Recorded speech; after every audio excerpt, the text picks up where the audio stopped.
Hello my dear students. आज के इस लेक्चर में हम समझेंगे कि हम अल्टरनेटिंग करंट की एक कंप्लीट साइकिल के लिए मीन वैल्यू कैसे निकालें। सबसे पहले मैं अल्टरनेटिंग करंट की वैल्यू लिखता हूँ। अल्टरनेटिंग करंट की वैल्यू हम इस तरह से लिखते हैं, I is equal to I M sine omega t. यहाँ पर हमारे पास I को हम बोलते हैं instantaneous value of alternating current, IM को हम बोलते हैं peak value of alternating current, omega को हम बोलते हैं angular frequency of alternating current. अब इसके बाद हम इसकी एवरेज वैल्यू निकालना सीखते हैं। एक कंप्लीट साइकिल के लिए हम इसकी एवरेज वैल्यू कैसे निकालें, तो इसके लिए हम फॉर्मूले में जाएंगे। फॉर्मूला हमारे पास क्या कहता है एवरेज का, कि इसका एवरेज, ये एवरेज का सिंबल होता है हमारे पास यहाँ पर जो तुम देख रहे होंगे, इसका एवरेज होता है हमारे पास 0 to t I d t divided by, यहाँ पर हम कंप्लीट साइकिल के लिए निकालना है तो यहाँ पर डिवाइडेड बाय हम करेंगे कैपिटल टी। अब इसके बाद हम आई की वैल्यू पुट कर देते हैं यहाँ से, तो हमारे पास कितना आने वाला है, ये 0 to capital T I M sine omega T D t whole divided by capital T. अब यहाँ पर हम इसको आगे सॉल्व करते हैं, तो यहाँ पर आप देख रहे होंगे आई एम और कैपिटल टी ये दोनों कांस्टेंट है, तो इन दोनों कांस्टेंट को हम इंटीग्रेशन से बाहर कर देते हैं। तो ये कितना आने वाला है हमारे पास, I M divided by capital T, अंदर हमारे पास आने वाला है 0 to T sine omega T D T. अब फिर हम इसका इंटीग्रेशन करते हैं, तो ये कितना आने वाला है हमारे पास, I M divided by T sine omega T का हमारे पास इंटीग्रेशन होता है minus cos omega T divided by omega, और यहाँ पर हमारे पास लिमिट आ जाएगी 0 टू कैपिटल टी। अब इसके बाद हम यहाँ पर लिमिट पुट करते हैं, तो ये हमारे पास कितना आने वाला है, I am upon capital T, यहाँ पर ओमेगा को भी हम बाहर ले लेंगे क्योंकि कांस्टेंट है, तो अंदर हमारे पास आने वाला है माइनस कॉस ओमेगा।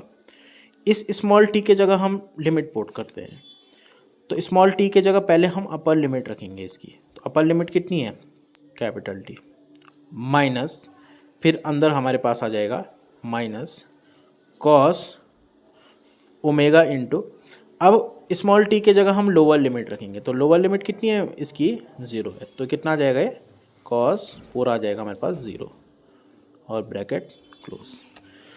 अब आगे हम इसको सॉल्व करेंगे, तो ये आ जाएगा I am upon capital T into omega, अंदर हमारे पास बनेगा माइनस कॉस ओमेगा इंटू, अब कैपिटल टी की वैल्यू हम यहाँ पर पुट करते हैं। कैपिटल टी की वैल्यू होती है dear students, capital T is equal to होता है 2 पाई अपॉन ओमेगा, ये मैं यहाँ पर साइड में लिख देता हूँ, ये हम पुट करते हैं यहाँ पर, तो ये आ जाएगा हमारे पास 2 पाई अपॉन ओमेगा, और अंदर हमारे पास यहाँ पर आने वाला है माइनस माइनस का प्लस कॉस 0, ओमेगा से ओमेगा कैंसिल आउट, तो हमारे पास आएगा ये I am upon capital T omega, यहाँ हमारे पास बनेगा minus cos 2 pi plus cos 0। अब इसके बाद हम यहाँ पर वैल्यू पुट कर देते हैं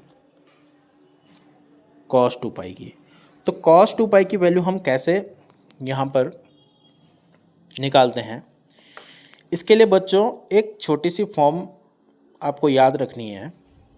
वो क्या होती है, वो होती है हमारे पास कॉस एन पाई की वैल्यू। ये हम कैसे फाइंड आउट करते हैं, इसके लिए सिंपल सा हमारे पास एक फॉर्म बना रखी है, ये होती है -1 की पावर n। अब n की जगह अगर आपके पास यहाँ पर n की जगह अगर आपके पास यहाँ पर बोल लो चाहे यहाँ पर बोल लो, n की जगह अगर हमारे पास ऑड नंबर होगा तब तो इसकी वैल्यू -1 में आएगी, और n की जगह अगर हमारे पास इवन नंबर होगा तो हमारे पास इसकी वैल्यू आएगी प्लस में। तो यहाँ पर तुम देख रहे होंगे 2 है, 2 हमारे पास इवन नंबर है, चाहे तो यहाँ पर रख के देख लो cos 2π इज इक्वल टू -1 की पावर 2। तो ये हमारे पास आएगा हमारे पास इवन में, तो ये आ जाएगा हमारे पास 1। तो cos 2π की वैल्यू आ गई हमारे पास 1, और यहाँ पर cos 0 की वैल्यू तो आपको पता ही होगी, cos 0 की वैल्यू होती है हमारे पास 1। तो यहाँ पर -1 और यहाँ पर +1, तो ये कट चुका है पूरा।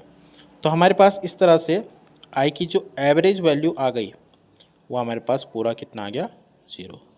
तो इस तरह से अल्टरनेटिंग करंट की एक कंप्लीट साइकिल के लिए जो एवरेज वैल्यू होती है या मीन वैल्यू बोल लो इसको, ये हमारे पास 0 होती है। तो इस तरह से आप देख सकते हो इसका इंटीग्रेशन कैसे हम निकालते हैं, फिर से आप इसको देख सकते हो। फिर हम इसके बाद नेक्स्ट लेक्चर में पढ़ेंगे कि हम इसकी आरएमएस वैल्यू कैसे कैलकुलेट करते हैं। आरएमएस वैल्यू की ज़रूरत क्यों पड़ती है, क्योंकि आप देख ही रहे होंगे यहाँ पर एक कंप्लीट साइकिल के लिए अल्टरनेटिंग करंट की वैल्यू 0 हो रही है, तो इसीलिए हम आरएमएस वैल्यू को यूज़ करते हैं इसकी जगह। तो आरएमएस वैल्यू क्या होता है ये हम नेक्स्ट लेक्चर में समझेंगे। आज के लिए बस इतना ही। Thank you.